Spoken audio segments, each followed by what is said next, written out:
Hi, welcome to Pyrography Made Easy. I'm Brenda. In this tutorial episode, I am going to show you how to do the colored pencil version of the nativity scene that I did. This is a fun and beginner-friendly project, but I do want to mention that if you watch the watercolor version tutorial, you might want to skip the pyrography chapter because they're identical. I just copy-pasted that section from the watercolor version onto this one. Well, let's get started. Pyrography. Transfer the pattern to the board. Then use a writer pen tip and burn over the trace lines. Burn the lines so that they are fairly thick and make them a dark color. It might be easier to burn in the lines and then reburn them to darken and thicken them up. I did not try or even worry about making the lines perfectly straight.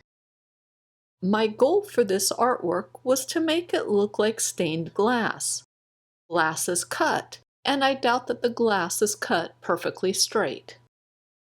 To help differentiate between the background and the support beams, I burned little areas onto the background.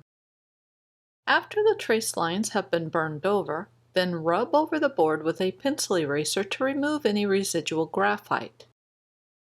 Afterwards, use a shader pen tip and burn the background around the support beams to a dark brown or black color. All of the dark burn marks represent the lead that is used to separate and hold the stained glass together. Keep your pen tip in optimal position as you work along the edges. I am using uniform strokes as my burn method. The heat on my burner is set to get a dark color, but the heat is not so high that I am getting overburn. Overburn happens when the heat is high and you are charring the wood adjacent to the pen tip. What I want is for the wood just under the pen tip to darken up. I am only burning along the edges that are easy and comfortable to do so while keeping the pen tip in optimal position. Once those edges are burned along, then I rotate the board and burn along the edges that I can comfortably do in that direction. Doing this helps ensure that the edges stay crisp and clean. The very last thing I did was burn around the edges of the board to create a border frame. I have a video that goes into detail about creating border frames, and I will put a link to that in the description below. About the color. All of the colored pencils that I used were the Prismacolor Premier brand. There are times when you will see me using a pencil extender. A pencil extender is just a piece of wood with metal ends that you can insert a pencil into and lock into place. I use the extenders when the pencils get too short to comfortably hold. Most of the colors were applied in a three-step process. 1. Apply the color. 2. Then apply white to blend and smooth. And 3. Apply the color again. To get a lighter version of the color, apply the color and then apply the white over it. To get an even lighter version of that, start out with the white, apply the color, and then apply one more layer of white. As you can see, the final results, circled in yellow, all end up being a different hue of blue. Instead of using white to blend and smooth the color, you can use a blending stump. This method doesn't alter the color results. Mistakes can be erased. I find that an ink or sand eraser works better than regular pencil erasers. You can also use an electric eraser for more precise color removal. I tested out numerous color schemes on a printout of the artwork after the pyrography portion was done. I used the bottom of the printout to note what colors I used. It took me a bit to create one that I liked. Once I had it, I made very detailed notes on the bottom of the paper so I could replicate the look on the artwork. Cleaning a pencil. To quickly and easily clean a colored pencil, just rub the tip on a pencil eraser. I like to use a kneadable eraser for this because it wraps around the tip. Background. The colors I used on the background: indanthrone blue, china blue, Mediterranean blue, true blue, peacock blue, cobalt turquoise, aquamarine, sunburst yellow, grass green, violet, crimson lake, dahlia purple, and white. Begin with the indanthrone blue and color in every fourth to fifth piece on the background. I wanted the blue to be the predominant color in the background, so I colored in a lot of the background pieces with it. With the outer background, that would be everything that is outside of the manger, I applied the blue, then coated it with a layer of white to smooth and blend out the color, and then applied more blue. The middle background is everything between the manger support beams and the back edges of Mary and Joseph. I wanted the color to be lighter in value than the outer background, so I applied the color and then colored over it with the white to smooth it out and lighten it up. I cleaned the white colored pencil and then I applied a layer of it to the entire inner background. The inner background is the space between Mary, Joseph, and Jesus. I colored each piece on the background individually because I wanted the burn lines to remain nice and dark. Once the white is applied, switch back to the indanthrone blue and color over a number of the background pieces.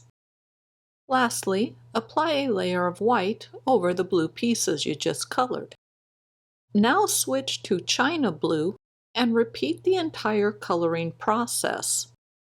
I worked small areas at a time because it was easy to lose track of the new pieces I colored. I mentioned before that I wanted the background to be predominantly blue, so I colored in a lot of pieces with the china blue.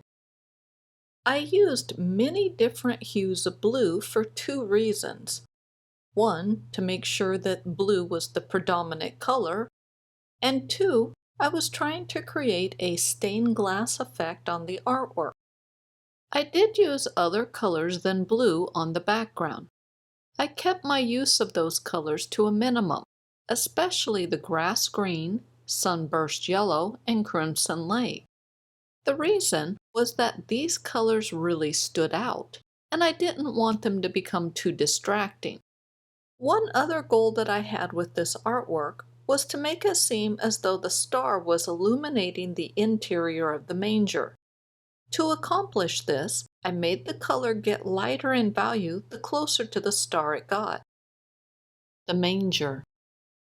The colors I used on the manger: for the roof tiles, I used terracotta, white, and poppy red. For the support beams, I used dark brown, sienna brown, and white. Apply a layer of terracotta over the entire surface of each tile on the roof. Then color over the tiles using white to smooth out the color. Follow that with a layer of poppy red over each tile to give it a warm undertone. Then apply another layer of terracotta, followed by one last layer of white to blend and smooth everything together. And a reminder, you don't have to use white as your blender. You can use a blending stump if you prefer. With the support beams, begin by applying a layer of dark brown over all of the surfaces. I am working on a piece of birch plywood, and you can really see the slivered texture it has. Every piece of plywood I have ever burned on has this type of texture, but some boards are worse than others. Applying multiple layers of color and blending the colors helps push the color down into the wood texture. If you are using a solid wood board versus plywood, it is very unlikely that you'll have this problem. To help create the illusion that the star is illuminating the interior of the manger, I made the support beams lighter in color where they are closest to the star. Also, I used the dark brown color to create shadows along the upper and outer edges of the beams. The star. The colors I used on the star were white and lemon yellow. Use a white-colored pencil and color over the entire surface of the star. Then switch to lemon yellow and color in the outer points and outer edges of the star. With the bottom point, color in about the bottom 1/3 of it. Lastly, go over the star with white one more time to blend and smooth the color. Jesus and the crib.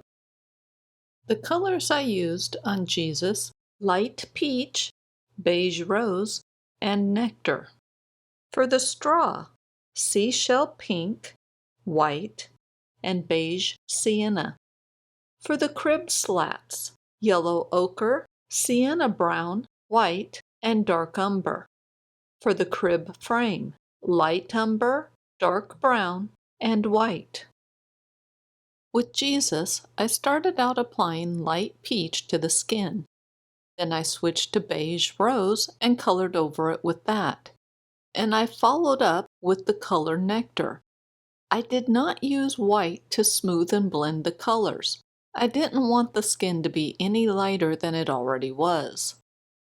With the straw, I started out by applying a layer of seashell pink over all of it. Then I smoothed out the color using white. Afterwards, I applied the beige sienna only to the lower half of the straw. Then I layered up the color with more seashell pink and more beige sienna. I do think that my straw is too pale in color. It looked better on the paper. With the slats on the crib, I started out with yellow ochre. Then I applied sienna brown over the top of that. I smoothed and blended the colors using white. Lastly, I applied a light layer of dark umber. Then I reapplied the dark umber along the top and bottom edges of the slats to give them a slightly curved or bowed look. The crib frame received a layer of light umber, followed by a layer of dark brown. Then I used white to blend and smooth those colors. The last thing I did was apply another layer of dark brown. Joseph. The colors I used on Joseph. With the flesh, I used light peach, beige rose, and nectar. With the hair, I used sepia, dark umber, and white. For the robe, I use yellowed orange, pale vermilion, cadmium orange, and sienna brown. First, apply a layer of sepia to the hair. Follow that with dark umber. Afterwards, use white to blend and smooth. Lastly, apply one more layer of dark umber, but leave the hair a touch lighter adjacent to the face. Now apply a layer of light peach to the skin. Then go over the skin with beige rose. Next, apply nectar to the skin. With the robe, begin by applying a layer of yellowed orange over the entire surface. Switch to pale vermilion and color that over the entire robe. Apply a light layer of color as we are just trying to tone down the brightness a little. Next, blend the colors. I didn't use the white-colored pencil as my blender for the robe because the colors are similar to what I used on Mary's robe, and I wanted to make sure that Joseph's robe was darker than Mary's. Use cadmium orange to color along the right and lower edges of the robe. This is the foundation of the shadows. We want the front of the robe to be lighter in color than the back. This will help create the illusion that the star is illuminating the interior of the manger. Use sienna brown to darken up the shadowed areas even more. Concentrate the color along the far right and lower portions of the robe. Then blend the colors. I am using a blending stump, but you can use a wadded up piece of paper towel or a Q-tip. I believe some people call them cotton buds. Now look at your artwork and decide if you like how it looks. I decided to darken up the shadows a bit more by applying another layer of pale vermilion and sienna brown. Afterwards, I blended the colors one last time and I was done with Joseph. Mary. The colors I used on Mary. With the hair, I used sepia, dark umber, and white. For the flesh, I used light peach, beige rose, and nectar. For the robe, I used canary yellow, Spanish orange, yellowed orange, pale vermilion, and cadmium orange. For her shoe, I used pale vermilion and sienna brown. Apply sepia to the hair, followed by dark umber. Blend and lighten with white, and then add more dark umber. With the skin, begin by first applying a layer of light peach. Go over the skin with a layer of beige rose. Then apply a thick layer of nectar over the skin. Lastly, use the beige rose along the right edge to lighten slightly. With the robe, start by applying a layer of canary yellow over the entire surface. Then switch to Spanish orange and apply a layer of that color over the entire robe. Switch to yellowed orange and color along the left and lower edges of the robe. This will start creating the shadowed areas. Use the blender of your choice to smooth and blend the colors. Next, use pale vermilion to darken up the shadowed areas on the robe. Basically, you'll just be applying a layer of color over the areas you used the yellowed orange on. Now do the same thing with cadmium orange. Layering all of these colors creates a rich, vibrant hue on the robe. Make sure to blend and smooth the colors. Lastly, use the yellowed orange and apply it to the highlights on the robe. Cover the shoe with a layer of pale vermilion. Then switch to sienna brown and apply that over the entire shoe. Signing the art. To sign the artwork, I used a fine tip permanent marker.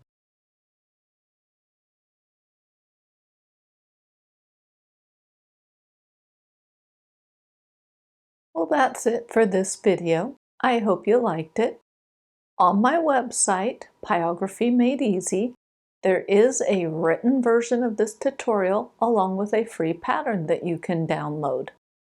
Well, thank you so much for watching, and I will see you next week.